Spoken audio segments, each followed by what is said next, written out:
Hello everyone, Admiral Seabass here. Ninth video in my Global War 36 expansion series.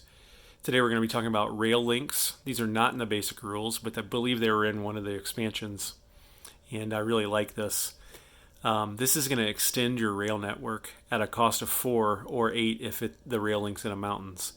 And this is going to extend your rail network and your supply path. And let me show you why that might be important. And I'm going to show you an example here in Iran. One of the ways that a country like Russia scores points in this game is by taking new territories with a point value, like Azerbaijan or southern Iran, and expanding the communist network in sphere of influence.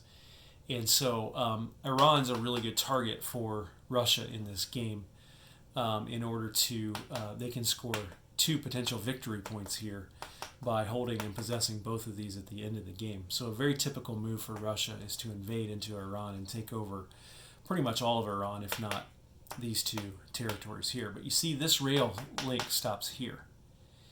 And so once the USSR is down here, they really can't build any new units here, and they can only strategically move units built to here. And another really good strategy with Russia is to build a naval base here and make use of the Soviet factory capacity further up in the north in order to build ships here.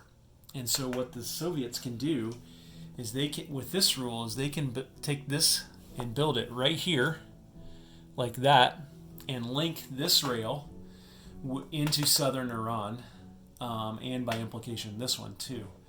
And now what they can do is they can build a naval base in southern Iran, and then place ships and submarines at that naval base.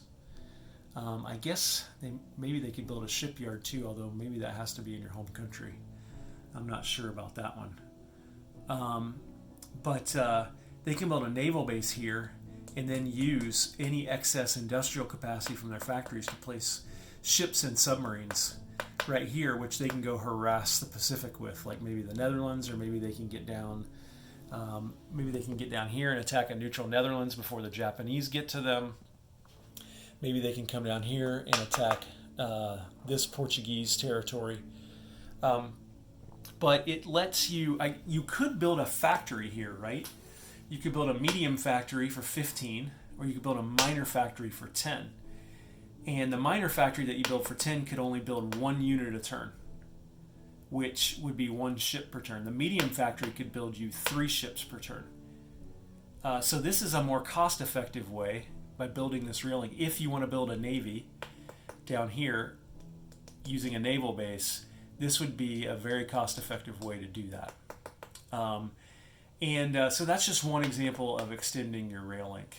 And the value that might give you. I'm sure there's others too. This is the only place I've ever really seen it used. But if you look over here, like in Africa, I mean, there's gaps in the rail network here.